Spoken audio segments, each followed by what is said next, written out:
5 years, 10 months. I'm about to cut my hair. I'm about to end it, man. And the reason why is because I am a Nazarite. If you read Numbers chapter 6, a Nazarite is a person who made a vow to the creator of heaven and earth.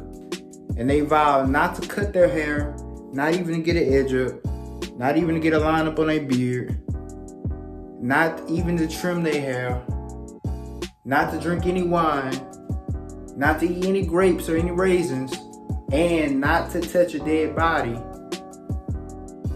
until their Nazarite vow is over. Now I prayed and I told y'all, the creator, that I will end my vow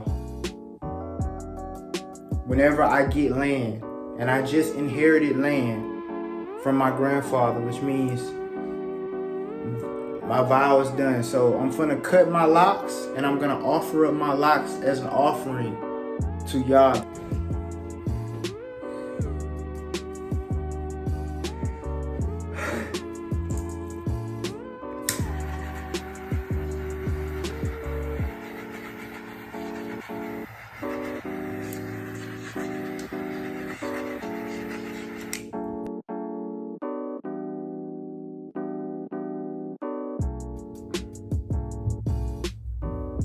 This is my baby right here. Look at that. Beautiful hair.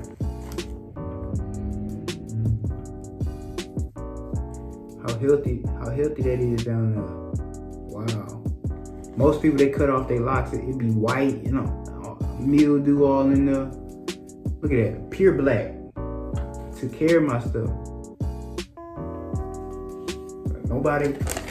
Anybody was trying to say my stuff dirty, no.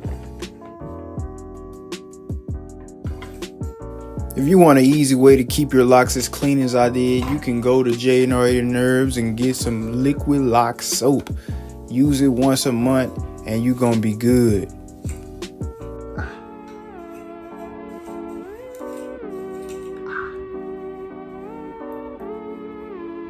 People be talking about some 4C. I never understood 4C because this is 5. This is 5D.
Kabdumala Kaha Ras Turki Kala Sa'u Salaklana Naknu Khataim O Khataim Kirishni Yahuwah.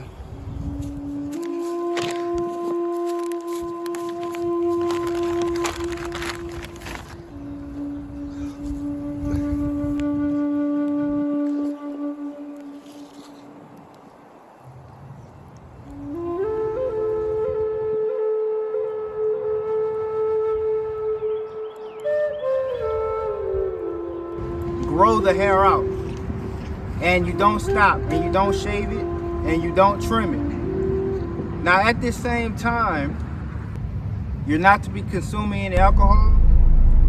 You're not to be consuming anything that comes from any type of grape plant, whether it be raisins, whether it be grape juice, no type of strong drink, even if it doesn't come from grapes, no type of liquor, no type of wine, no type of whiskey, etc. Also at the same time, if somebody dies, you're not to touch their body, all right? It doesn't matter if it's your mama. It doesn't matter if it's your dad, your brother, your sister. You're not to touch their body at this time when you make the vow of Nazarite. And again, you're not to trim the hair or the beard. You know what I'm saying? That's simply the rules of being a Nazarite. And of course, the other Torah laws are to be kept as well. Now, how long should a vow of a Nazarite last? However long you want it to last. In the beginning, you have to tell y'all how long you want it to last. Do you want it to be 5 years? Do you want it to be 7 years? I just told y'all that until I get some land, and I recently inherited land from my grandfather, and now I had to cut off my locks because my vow ended because I recently inherited land. See how that works? Now,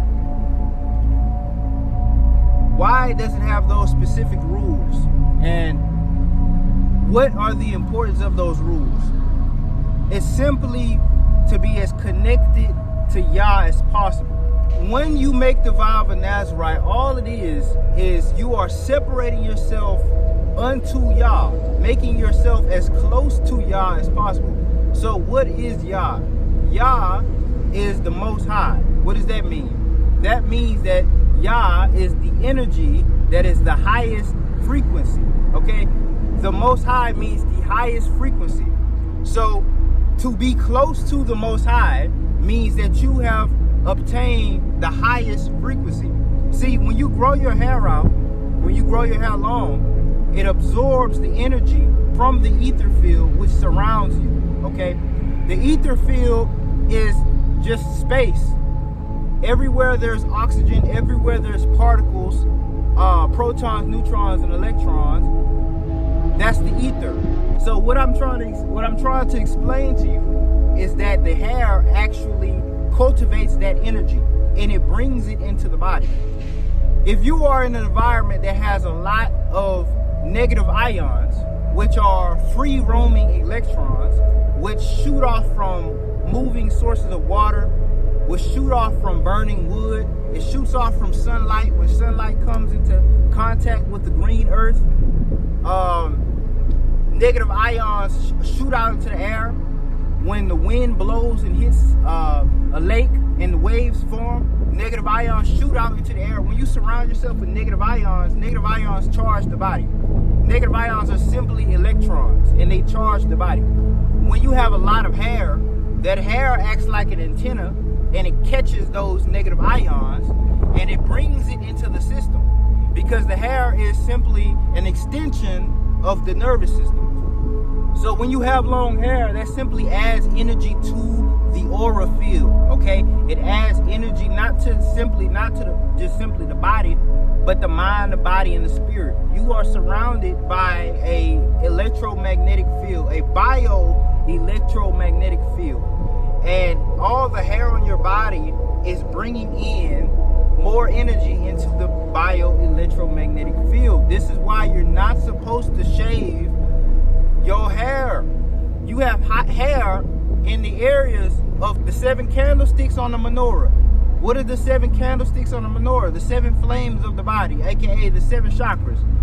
That's where your hair is at. From your pubic region to your abdominal region to your chest to your beard to your mustache to your eyebrows and even to the crown of your head, you have hair on every single chakra. And if you're a man that has high testosterone, you have hair on your throat. So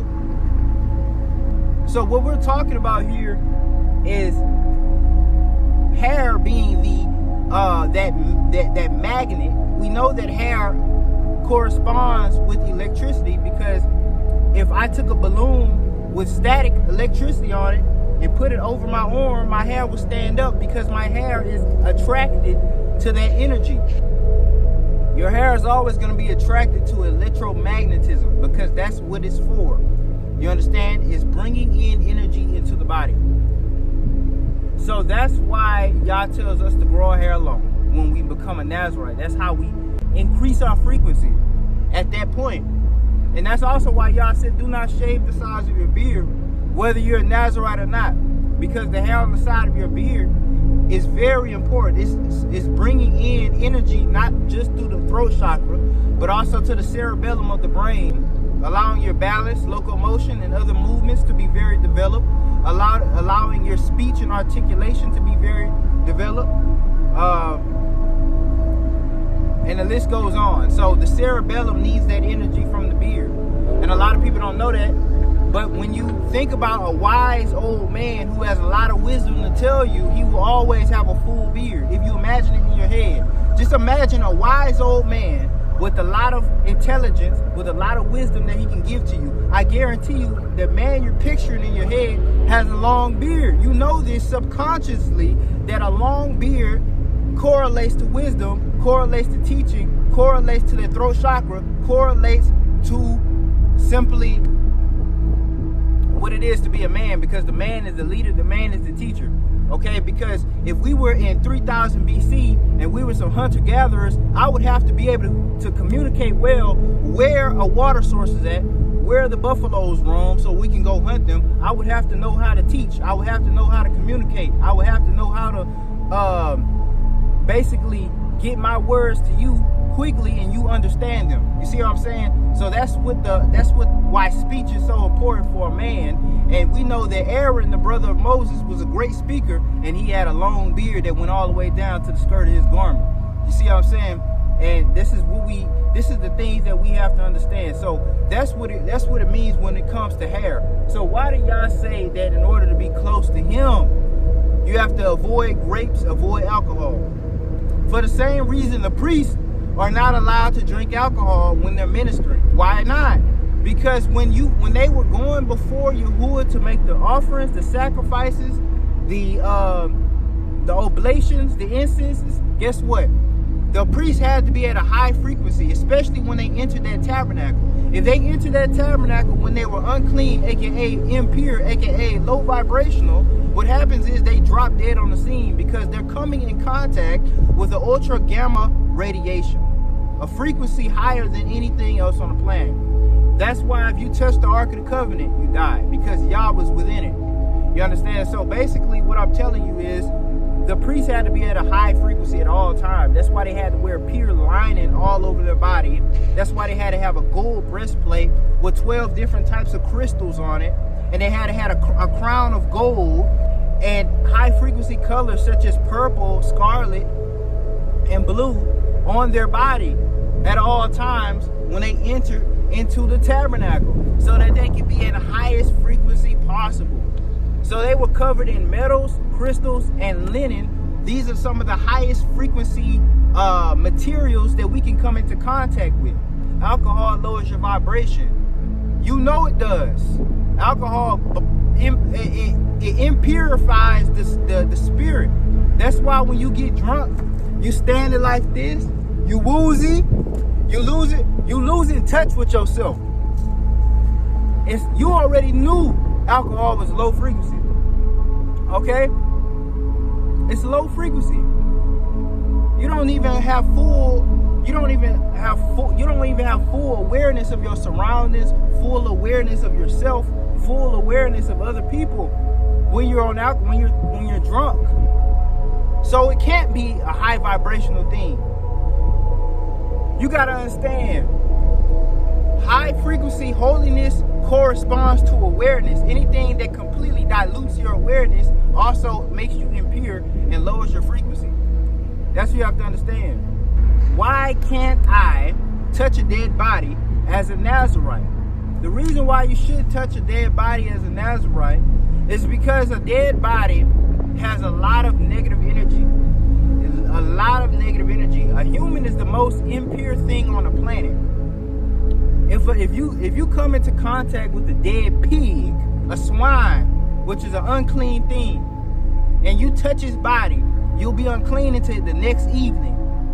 But if you see a dead human laying on the ground and you touch it, guess how long you'll be unclean? For 7 days. Not until evening, for 7 days. A human is the most impure thing on the planet, because a human has more emotional intelligence than every living thing on this planet.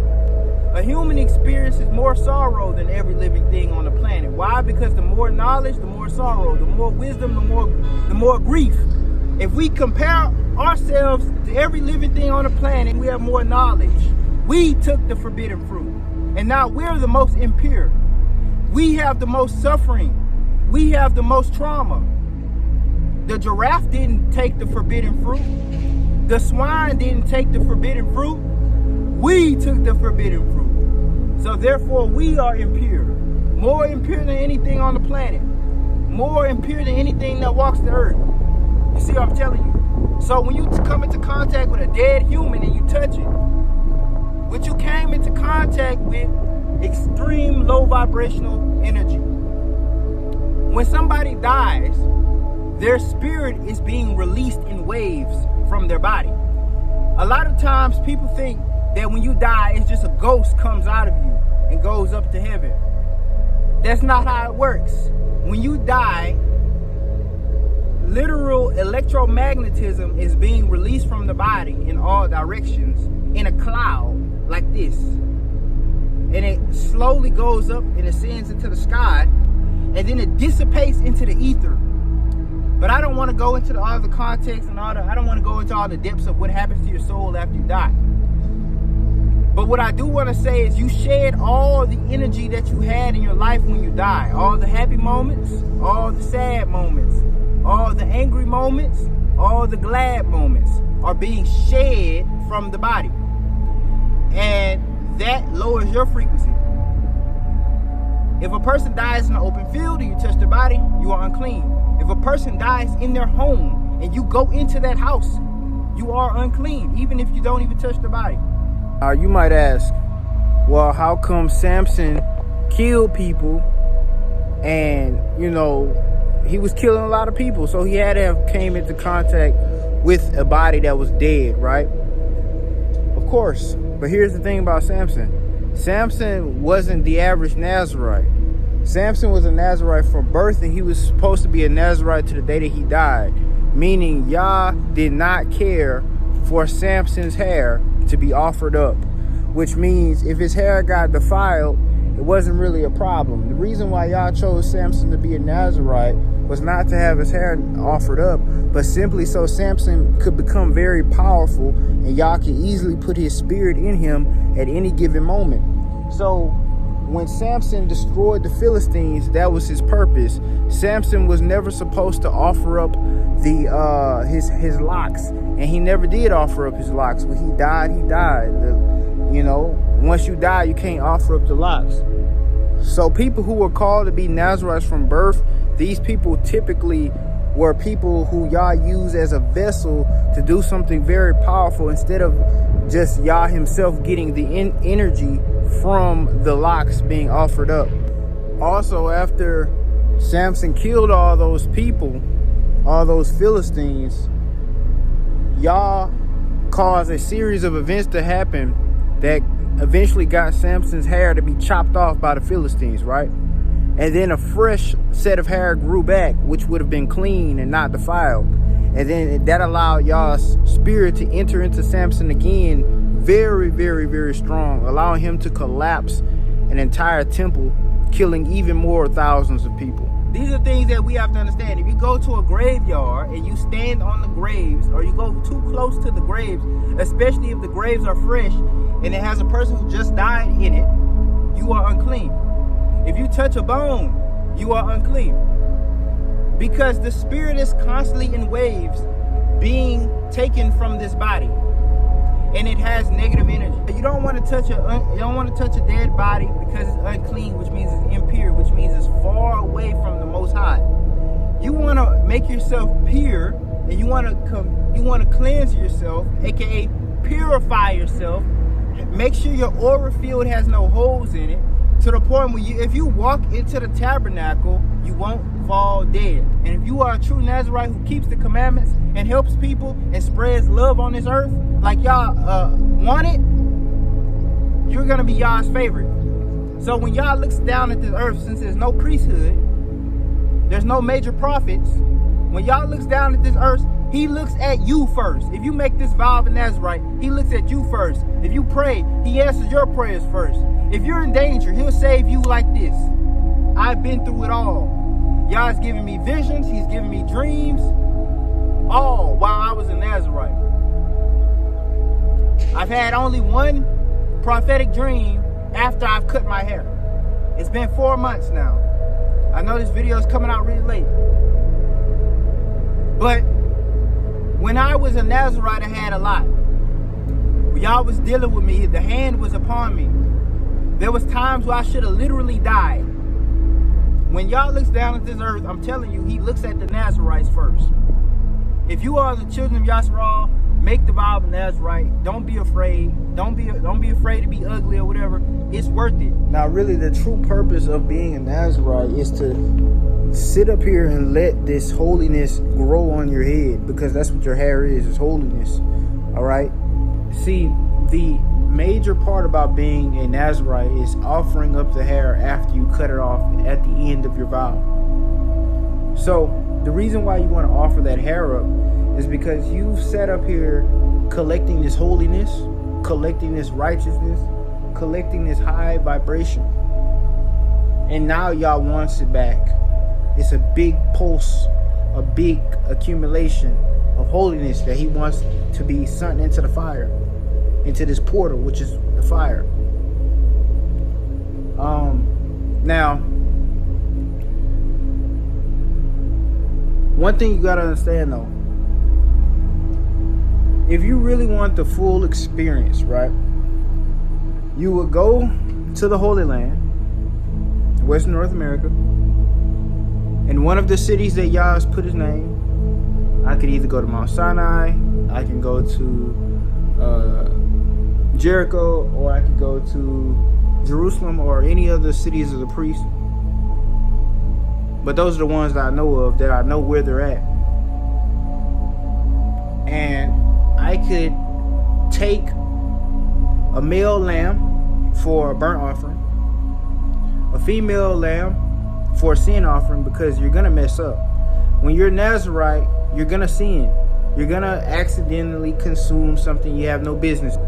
The female lamb for a sin offering, the male lamb for a burnt offering, and the ram for a peace offering. That peace offering is for peace upon you. That's what I'm saying. You're gonna have peace upon you after you do this, if you do the peace offering. And you know, a lot of people are gonna be like, oh, animal sacrifice so bad, so cruel. They don't understand that is literally how we connected with Yah on a for real level back in those days. They don't understand that restores balance to the ecosystem. They don't understand that there are way too many hoof beasts, and they're eating up too many of the grass, and they're creating deserts. So we have to kill some of them so that the grass can grow back. They don't understand this stuff. So I'm not gonna keep arguing with these people. Oh, animal sacrifice is satanic, blah blah blah. Anyway, this is how you draw near to Yah. This is what Yah likes. This is how Yah's gonna bless you if you sacrifice a ram for a peace offering. Anyway, like I said, those are 3 animals that's needed: the he lamb, the ewe lamb, and the ram. And the unleavened bread is also needed at the end of the Nazarite vow. Now, I could have did that. I could have made unleavened bread and offered that up when I offered up my hair, but I said, you know what? This flour at the store is bleached flour. That means it strips the flour, it strips the wheat of a lot of its integrity. It's chemically processed, and I don't want to make any unleavened bread with that to give to Yah, because it's impure. Therefore, it's blemished. If you bleach flour, you understand what I'm saying? Y'all at least feel what I'm saying, right? If you bleach flour, you blemish that flour, and you giving Yah something that's blemished. So I said, you know what? I'm not gonna offer up any unleavened bread, even though I'm supposed to. But we don't have any grain, any actual grain to grind down into flour. So I just offered up my hair. You know what I'm saying? I thought of it last minute. I know I shouldn't have thought of that last minute. I could have ordered some grain, like some whole grain, made my own flour with it, but you know, I wasn't really thinking about it. I had that thought last minute. But anyway, see, I'm telling you guys this because this is for my future Nazarites. If you guys want the full effect, if you guys want to make sure you please Yah at the end of your Nazarite vow, save up some money, get you some property over there in West North America, get rich, get you some property over there in West North America, grow some sheep from lambs on up to rams, you understand? And sacrifice them at the end of your vow, along with unleavened bread from real flour, from real grain of wheat.